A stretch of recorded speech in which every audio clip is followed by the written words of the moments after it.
Hi, friends. So, welcome. Corporate governance is a concept we can never do away with. Okay, so corporate governance underpins the very reasons why firms collapse or why firms survive into the foreseeable future period. Look at the terrible stories which may have occurred in the past. Parmalat, WorldCom, Enron, Barings Bank, name them. It's all because of weaknesses or non-viability, or the corporate governance principles were not strictly implemented in the workplaces. You would have some strong systems in place which could forestall these issues happening. But if those systems are not strictly implemented to the core, to the letter, you're wasting your time. All right. So as we delve into the concept of auditing, let's first wrap up or run through the concept of corporate governance. This is something most of you have read about. Those of you who started from year one would have read it in Accountant in Business, the evolution of the UK Corporate Governance Code 2018, okay? So it's nothing new. We just want to run through quickly, okay? And we will be fine on that one. All right. So as usual, I'll share my screen and then I will launch into it. Hopefully this should be shorter than the previous ones. Okay. So the concept of corporate governance, we should be able to understand its basic principles. We'll look at the framework of corporate governance versus a legal basis. Trust me, I may not touch deeply on all of them. You need to read more on those ones, okay? Substance over form in the accounting concept also has some kind of link with the corporate governance concept. Okay, we'll look at that one. A little variation there. Comply or explain, what does it mean, those principles. And then we'll look at advantages and disadvantages of audit committee. And then the value of a good corporate governance system in an organization. Why are we narrowing down on audit committees? There is a remuneration committee, there's a nominating committee. We'll leave those concepts out because we are in the realm of auditing. So we'll focus more on the audit committees, all right? Remember the agency theory, the issue of principal and agent, or stewardship and accountability, where shareholders provide the means to set up a company, and they expect that the directors will serve as faithful stewards who would account to these principles according to what they've done. Don't just satisfy yourself as a director, as a manager, at the expense of those who actually set up the business, okay? So we need the auditors, as usual, to check whether management is operating in line with what the shareholders require, okay? So how is the company run? How is it being directed or managed by those we've put in place as management or as directors, okay? Now, so I will not go deep into this as we've touched on it. So principal, he's got his objectives. He wants his capital to grow, his stock prices to grow, his investment should be safe. He should get some payout on his investment, all right? Agent wants to have a secure job, okay, good salary, bonuses, successful life. He may also want to become a shareholder one day. So sometimes we tie them down with some share-based options. Now, the definition of corporate governance has been typically credited to the Cadbury report of 1992. Other developments came after 1992. We'll look at them and simply it's looking at how does the management direct or control the company. So that's corporate governance, system by which we manage or direct, control the company.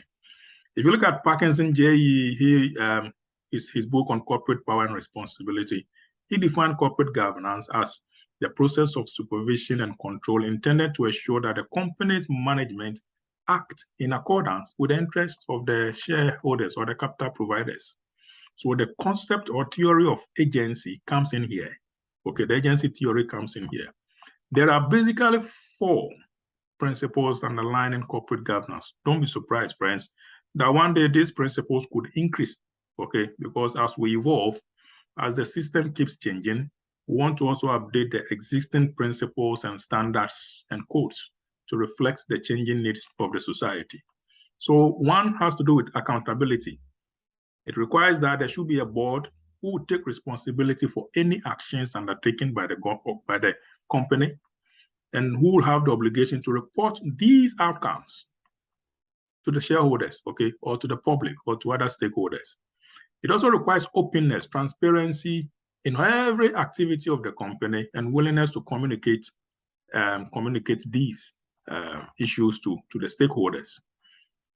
But of course, there are some things which cannot be published externally, like a management letter. We'll look at that later. It's a serious letter auditors issue, but it normally revolves within the organization and their shareholders usually. It doesn't come out to the public.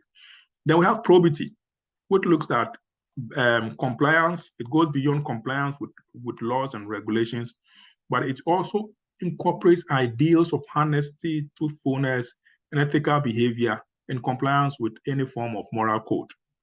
And then principle number 4 deals with focus. So let us concentrate on sustainable success of the company over the long period. Let us ensure that this company can survive into the foreseeable future period, okay? So under focus, we're looking at, let's acknowledge the rights of shareholders. They want this company to survive, okay? Whether these shareholders are small or minority or large, let us treat them equally. Let us recognize their interests. Remember, a shareholder who is in the minority group may one day grow to become a significant shareholder, all right? So we always have to treat them equally and foresee that, listen, these guys could evolve. There are some problems identified within corporate organizations, okay? And you'll realize that sometimes we have individuals who sit on boards having dominance, control. The CEO decides to be the board chairman. It happens. Or we have someone whose voice is the final voice. Nobody speaks when he speaks. We could also have some directors, management in the company who have no knowledge about what they are doing. You could get an IT systems manager with fake credentials, or a CFO with fake credentials who cannot even vouch a bank reconciliation statement. Now, companies could be run in the interest of directors, not in the interest of shareholders. That's also a problem, where directors are only paying themselves big money and forgetting that this company belongs to shareholders. Financial reports could be wrongly produced, reported, and it will not jive. Sometimes auditors even come and they don't even know what they are doing. They are misled. The company gives them fake information, and that's it. Okay. Controls are there. They are not working. Controls are there. Management has overridden them. There's no appropriate or sufficient risk management systems to ensure that fraud wastages are reduced. It happens, okay? Sometimes shareholders are just distinct. They just invest and they are lost. We don't see them. So even at AGMs, they don't come at general meetings. So these problems exist in corporate organizations, okay? Now, under corporate governance, there is an ongoing debate. Should we adopt a principles-based approach or a rules-based approach? The US system usually uses the rules-based approach based on the Sarbanes-Oxley Act of 2002, yeah. Okay, but the UK, Australia, we normally use more of the principles-based approach, okay? Now the question is, which one is more effective, principles or rules-based? Now, look at what goes into the principles-based approach. Lawyers spend time trying to get around the legal rules. Okay, they play smart. The legal approach leads to a tick box approach to corporate governance. That's what they think, okay? And then the principles-based also advocates that, listen, we can apply this in any jurisdiction, in any legal system, principles-based. The legal approach says everyone knows where they are and should be able to apply the rules, so follow to the letter. There's nothing like comply or explain. It is comply. They also say that principles are hard to explain, so it can be vague, and I can decide to interpret it the way I want. So let us deal with legal rules. Okay, 1 + 1 is 2. Pick it up, okay? And they also say principles-based approaches are difficult to enforce in any meaningful way without a legislation or a sanction. And I really agree with that last part, because if you give everyone the laxity to interpret a particular principle, they will apply it the way they want to apply it. Okay, he will get a revaluation surplus and decide that let me just, an impairment, let me just use an impairment to an asset. And he decided that let me charge it to a revaluation surplus. Whereas the other person will decide that let me charge it to the income statement as an expense. Okay, so choose and pick. One person decides that if I have an expense on my impairment of the asset, okay, IAS 36, let me charge it to my revaluation reserve, because in the past I had recorded a revaluation surplus. Somebody says when I get, so in that case, they will end up increasing their profit in their income statement. Whereas if you had charged it to the income statement, they would have reduced their profit. If there's no specific sanction or legislation, you decide to choose and pick accounting for you, right? Principles-based approach will focus more on objectives rather than the mechanisms. Okay, so let's say fair treatment of minority shareholders, principles-based. And some elements of corporate governance could be enforced. For example, let's maintain sound system of internal control or corporate culture issues. Okay. What happens under principles-based approach is that due to its laxity and flexibility, I don't want to use the word laxity. Laxity may sound negative, but due to its flexibility, it could translate or cut across various boundaries. And if you cannot comply, you explain why you cannot comply. Okay. Stock markets will have key players who will help in setting these standards, these principles. So ideally, when you apply it this way and it doesn't work, apply the other way and it will work, and the stock market may accept, okay, how you've treated it. There are some advantages. Like I said, it avoids the need for inflexible legislation. It's quite flexible. It allows you to adapt, okay? And it reduces red tapeism and compliance monitoring. It's like red jacket, straight jacket. You move one step before you move 2 steps. They say, no, it doesn't help. Okay, it doesn't help. That's rules-based. Be flexible. They also say if you cannot comply, just explain. That's an advantage, right? Companies could also develop their own approaches to fit within this flexible approach.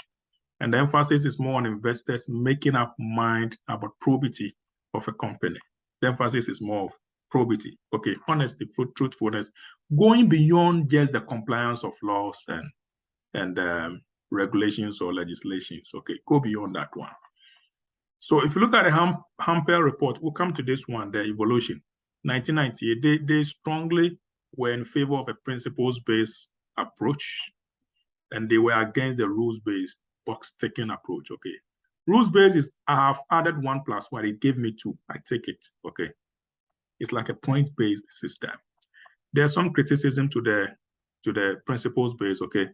It can be drawn too widely. If you don't take care, people will misinterpret it and they use their own ways and means to cook the books, okay. Companies could recruit from businesses and social contracts rather than co-opt truly independent directors, because you decide on your own, okay. If companies are not made to tick box for compliance, they can likely go beyond the minimum requirements. They can go beyond, okay, which may affect other stakeholders. Again, there's a confusion of what should I comply with and what shouldn't I comply with, okay? Because it is open for you to choose and pick and try to interpret it the way a standard deems it fit for you, okay? It's easy not to comply if it is not binding, okay? So we could fail to comply with that explanation. And in this case, integrity will be called into question. Let's look at the rules base. It is more focused on what? Achievements and mechanisms. Okay, achievement of targets and disclosures, okay? And they are also more of comply or no comply, and depends on clear definitions and rules of behavior, clarity of evidence. They tell you what you need to add up to get 2, okay? Don't just add 1 + 1 and get 2.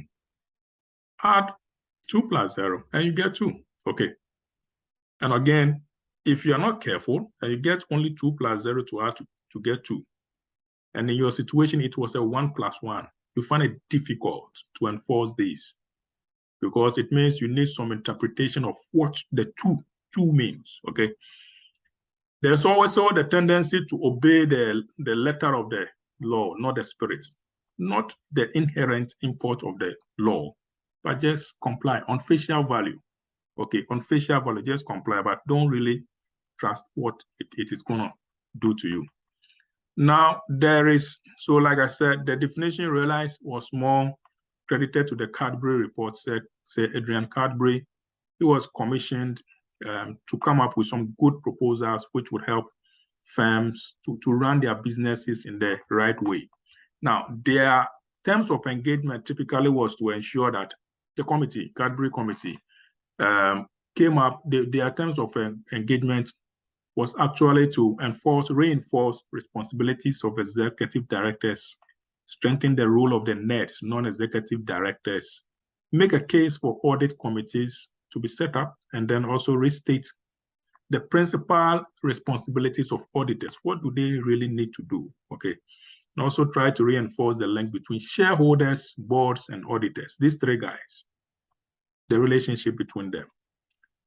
There is always a risk somewhere because shareholders will appoint the auditors. The auditors will have to go and work with the management. The management will pay the auditors. You see, so it's always some kind of conflict there. Now, when we'll come to the conflicts, these ethical issues later on, but I just want to highlight it. In 1992, the Cadbury Committee issued their report, which they called the Combined Code. Now here, it had some revisions, some suggestions and recommendations on how to ensure firms run in the interest of their shareholders. It has gone through a lot of changes over time, okay? We'll look at a few of those. I'm not too much interested in the historical evolution. We want to look at the import of it, okay? But we'll highlight some of them in a bit. So today, the most recent revision occurred in 2018. So we have the UK Corporate Governance Code. No more called the Combined Code, okay? Now it's a requirement that all quoted companies who have PLC at the end of their names, listed companies, okay, must have this code. They must comply with it, okay? And they must explain if they cannot comply with some tenets of this corporate governance code. Now, auditors of listed companies must also report on any compliance with the combined code, except when the companies who could not comply may have provided explanations why. Now, following from the Cadbury report, all listed companies and PIEs, public interest companies, like I said, will have to comply or explain why they cannot. Now, these are key features of the UK Corporate Governance Code 2018. Again, don't be surprised that this code will change in some years to come because 1992 it changed, 95 it changed, okay, continuously it kept changing, and today we have 2018 edition, all right? So key features of this UK Corporate Governance Code is that let us separate the role of the chairman from the chief executive officer. We should have at least 50% of non-executive directors on the board of directors. They must meet regularly, usually quarterly, if nothing at all, twice a year, semi-annually, okay? We must clearly list the responsibilities of who does what. The chairman of the board and the non-executive directors must meet regularly to review performance of even the executive directors. Now, the next non-executive directors must review performance of the board chairman, and they must decide on the remuneration of the directors. So, of course, there will always be a remuneration committee and a nominating committee who nominates and selects directors for the company, okay? Now, on deciding on directors' remuneration, they will use internal audits and audit committees independently from the ones whom we are deciding on their remuneration.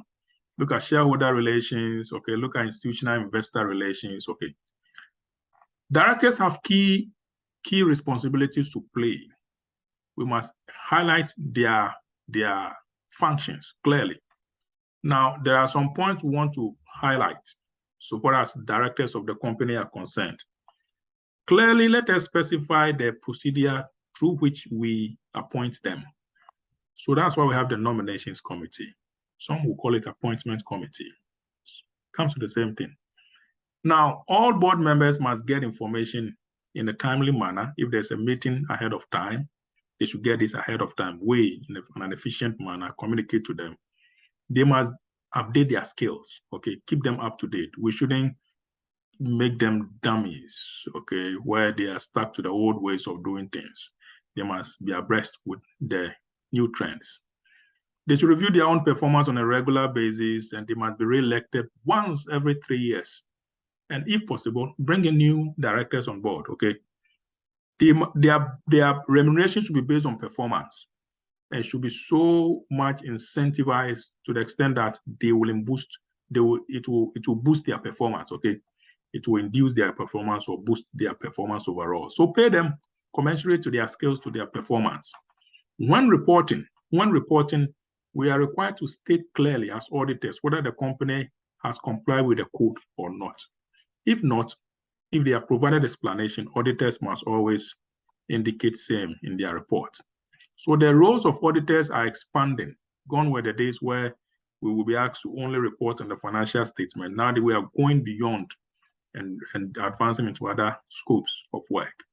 Now, this report will have to consider how the board was set up, their purpose, their strategy, whether the board met their objectives, okay, and achieved through the decisions it has taken. So auditors must review this. Companies should also clearly communicate actions they've taken, any outcomes, any cross-references to the parts or to the entire annual report, and they must describe whether these conform with the corporate governance principles. Okay, so holistically, whatever the company does must ensure that it jives with the corporate governance code of 2018. All right. Auditors will need this, but of course, how do they get it? The directors must inform them and update them accordingly. Large private companies, most large private companies who are not listed on the stock market sometimes would want to adopt these corporate governance principles and comply with them. It's not mandatory, but they want to do it. Now, there's this miscellaneous reporting regulation of 2018, okay, introduced a number of new reporting requirements.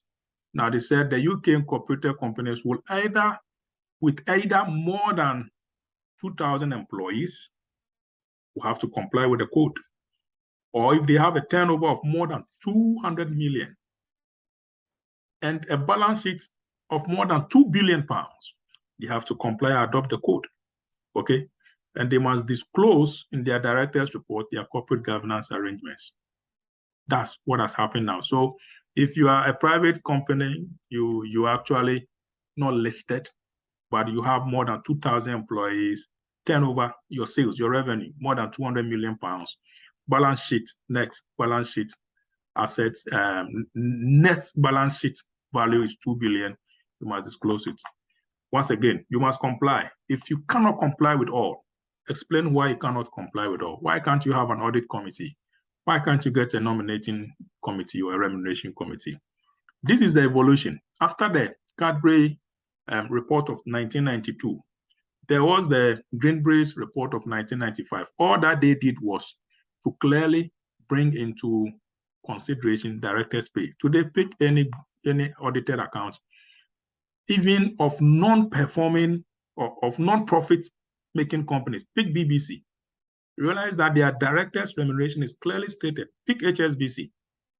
It's a profit making. Their directors' pay remuneration is clearly stated. Their names are there, and they tell you what benefits the directors get. It's not too good a picture. Somebody will say, my salary is out. Everybody knows how much I earn. Okay, but that's corporate governance for you. 1998, we got a new one, the Hampel report. Okay, they reinforced the points made in Cadbury's report. Okay, particularly, they emphasized that the role of the chairman should be distinct from that of the managing director. Okay, and they also looked at the composition of the executive directors and the non-executive directors on the board. At least 50% or more of the board of directors should be non-executive directors. 1999, we had a new one, which was Turnbull report, and they looked at, let us revitalize or introduce the role of internal audit. Let's make it strong.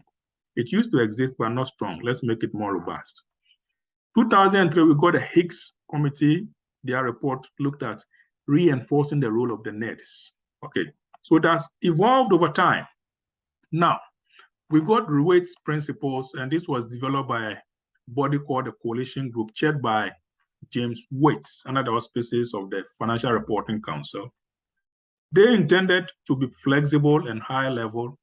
They are not prescriptive, okay? Their principles not quite prescriptive, not rules-based. Let me put it that way.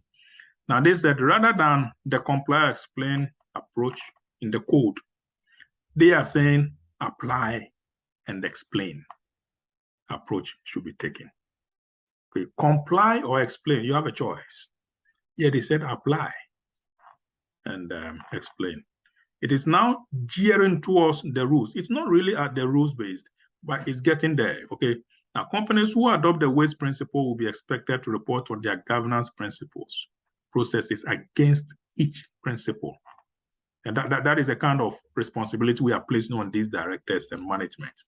There are 6 core points which the Waits principles emphasize: purpose and leadership, board composition, directors' responsibilities, opportunities for the company and any risks, more of a SWOT analysis, remuneration of the directors, key persons on the board, okay, and the stakeholder relationships and engagements with others, not just the shareholders, but other stakeholders whom we engage, the community, the political leaders, the political faces.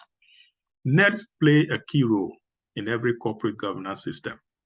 In fact, they must be independent. They must have no financial relationships or connections with the company, okay?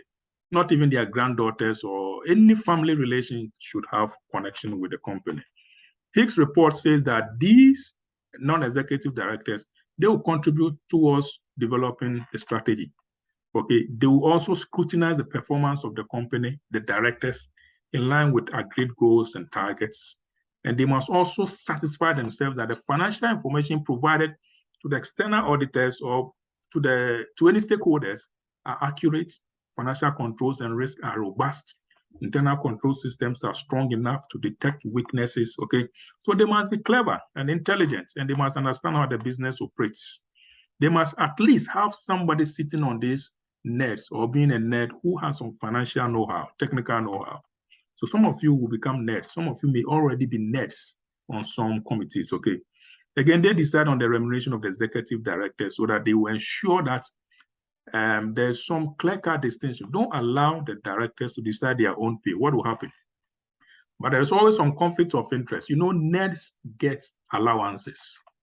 So there is always some, and then allowances are decided by the directors. So it's scratch my back, I scratch your back.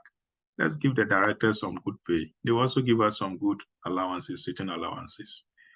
It's a headache. We'll get there, but trust me, it's not easy. Easily said than done. We have the Organization of Economic Cooperation and Development guidance. Okay, they also reinforce the corporate governance principles, cuts across all countries which subscribe to the OECD guidance, and it's a global concern, global investment. They are not binding principles. They intend to assist governments or nations who are part of the OECD and gives them guidance on their stock exchange, stock markets, their investor relations, private companies, and government-owned organizations. Now, the OECD guidance will deal with problems arising from separation of ownership from management, with the shareholders and the management. And the guidance is quite detailed, okay? Go online, Google OECD guidance document. You get it quite detailed, and most companies would want to subscribe to it. It is categorized into 5 key themes: the rights of the shareholders, equitable treatment of every shareholder, whether minority or majority, roles of stakeholders or key stakeholders, and then disclosure and transparency in reporting, and the responsibilities of the board. Okay, I'll leave you to research more on this one. We also have the International Corporate Governance Network, ICGN report. And this is also produced, okay, by the OECD to enhance the corporate governance practices. It provides more practical guidance for boards to meet their expectations so that they can operate efficiently, meet their objectives effectively with the little resources, scarce resources that they have So make economic use of your resources, efficiently operate, and then effectively achieve your objectives. That's what the ICGN report states. Now, the ICGN principle is that if investors and companies establish a productive communication on governance issues, then the prospects for economic prosperity will be increased, okay? So more or less what they are saying is, put in place good corporate governance practices and we will grow. We will survive the test of time. Otherwise, trust me, we'll collapse. And it's true. It's true. That's what we're seeing. Take the stories, like I said, of big companies which has collapsed, and it's because of these weaknesses in corporate governance principles implemented. Significance of OECD and similar codes represent best practice. It helps us to eliminate impediments to cross-border shareholding and treating overseas shareholders fairly. Talk of a firm like HSBC, you'll be surprised they have shareholders not just in the UK, but across the world. So this guidance will help us to ensure that if there's a shareholder in Ghana, we should treat them equitably and fairly, okay? It's now being adopted almost across the world. China is bought into it, Greece, okay? And it's used by the World Bank to assess corporate governance frameworks in different countries, okay? All right, limitations. Go for lowest common denominator. Save yourself the headache, okay? So people, again, if it's not enforced and it is choose comply or explain, then you choose the one which will help you, the one which will not give you much of headache. Difficult to enforce globally because of different legal structures and jurisdictions or economic situations, cultures and ownership patterns. So what applies in UK may not apply in China. There's always development lags behind best practice. Some are far, far, far way ahead in terms of implementing these OECD principles. Others have just started. So best practice, those who have practiced over time can always boast of success, whilst the rest will be picking up. There's no legislative power which binds it, okay? So if you don't comply and you can explain, that's okay. Unless we want to buy into waste principle that you apply and explain, okay, more work. Substance over form. As an auditor, you should look at what the transaction actually is, not what it is described on paper or as it appears, okay? Look at what it really means, okay? Go into it, the nitty-gritties, okay? The intrinsic value is more important than what appears, the superficial extrinsic value on paper, no. So it is important to corporate governance, but it's also a fundamental aspect of corporate governance, okay, as audit. So we require the directors to tell us the truth. Okay, that's why they will give you a management representation letter to tell you all that has happened about the company. Don't disguise any financial information, okay? Even if they disguise it, as an auditor, you must have a professional skeptical mind, what we call professional skepticism. Think outside the box, okay? That's why we now need audit committees. Not only audit committees do we have under corporate governance code, but we'll focus more on audit committees now. Now, you should at least have 3 non-executive directors in smaller companies too. And these guys must have some knowledge about accounting, financial reporting, and audit. Now, following the Smith report of 2008, still under corporate governance, those evolution, okay? The audit committee, not the executive board, should monitor the effectiveness of the systems of internal control. Some companies will not just call it audit committee, they will call it the audit and risk committee, okay? Audit and risk committee, yes. Some call it the audit and risk implementation committee, ARIC, okay?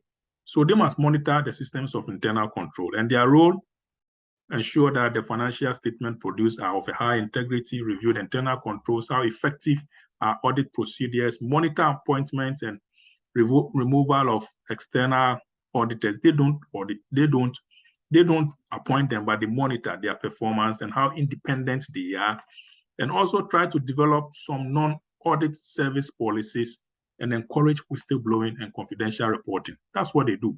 Okay, that's what they do. Quite a strong committee. Their advantage is that they increase public confidence in the reports which are published by the company. They assist directors to fulfill their responsibilities. They strengthen and influence the external auditor. Okay, they improve quality of management accounting. They improve communication between management and auditors, and they also avoid conflict between management and auditors and improve reporting. If you get an audit committee which is not effective, you are doomed. Okay, it is more like a police function. That's what people see. It's like you are policing them. I work with a company. I work with a firm, with an organization where I was never allowed to see the chairman of the audit committee, even though I was supposed to, because you are like policing them. Anything you do, the senior leadership says, why are you going to see them? Why do you want to see them? Can we see the reason why? Can we see your community? They monitored you, so you don't really enjoy it. They see you as a policeman, okay? Now, the nets can get too much detail, which the company directors, executives may not have. And it can create a two-tier board. It's like a board sitting somewhere engaged in the daily operations, another one policing them.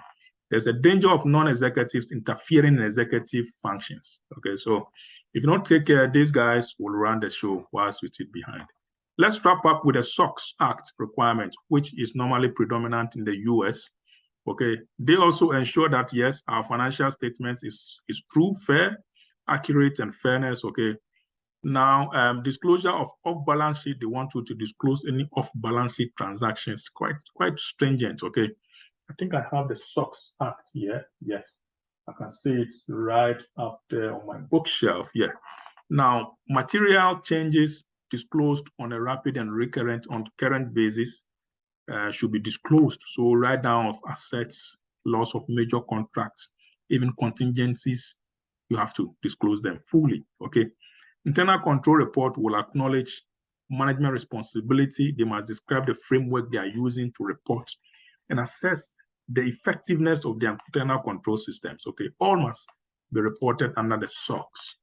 SOX and auditors requires that auditors will evaluate internal controls, and they try to ensure that auditors don't perform certain acts to avoid conflict of interest situation. Auditors shouldn't be preparing, design a financial system for their clients or keep the books. They shouldn't undertake any actuarial or valuation services. They cannot undertake internal audit of their clients, management functions, investment services, advising them. No. In fact, advocacy, you can't even do it. They disallow that. And it is true. I love that one because at the end of the day, it tells you where you stand as an auditor and don't interfere too much. Okay. It also requires that the audit lead on particular engagement should be rotated every 5 years. In fact, if possible, change the audit firm altogether. It's illegal to coerce or manipulate auditors. It's illegal. You cannot. Okay. So in US, like I said, it is more predominant. Okay. And it was usually, it came in force post Enron, the Enron scandal, the WorldCom Enron scandal. Yeah.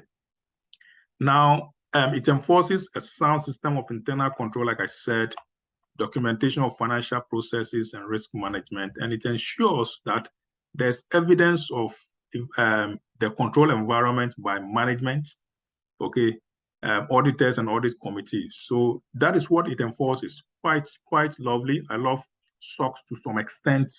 Of course, sometimes it makes you rigid, but to a greater extent, it helps to remove or forestall any issues of wastage and conflicts, and then, yeah, you know them. Section 302 and then 404 of the SOX provide some other additional information. Okay, so they are saying the CEOs and CFOs must now sign their financials. Okay, they must certify, okay, that the Securities and Exchange Commission report has been reviewed. There are no untrue omissions or statements. The financial statement fairly represented. They are responsible for the internal controls. They have evaluated them and reported on them within 90 days of the report. Any weaknesses which have been identified has been disclosed to the audit committee and auditors. Any significant changes in internal control has been reported. So CEOs and CFOs now have so much responsibility. Get to the US, and these guys are the well-paid guys because they do a lot of work. They take a lot of risk management procedures to ensure that the company is in good shape, else you have some fines. Now, 404 tells us that, so that's under section 302. Section 404 requires an annual internal control report signed off by auditors on adequacy. So every year, review the internal controls. Where they fall short, review it, give some recommendations, let them fix it up, okay? And again, if you don't, you pay some fines. Sometimes they can imprison you as a CFO for not going by it. Okay, I'll leave it here, friends. There are some questions I want you to look at. Case study. Remember, the exams is typically case study. Okay, so all those case studies and the examination questions at the end of the book are quite good case studies. You would want to look at them. So look at Burlington Limited. Look at the ACCA recommended text, chapter 3, corporate governance, with some multiple choice. Test your understandings there. And then the student self-testing questions on page 33, the answers are there. You can cross-check with the books, okay? All right, that's good. So, yeah, 42 minutes gone. Okay, so I'll leave it here, and I'll see you in the next video. Bye for now.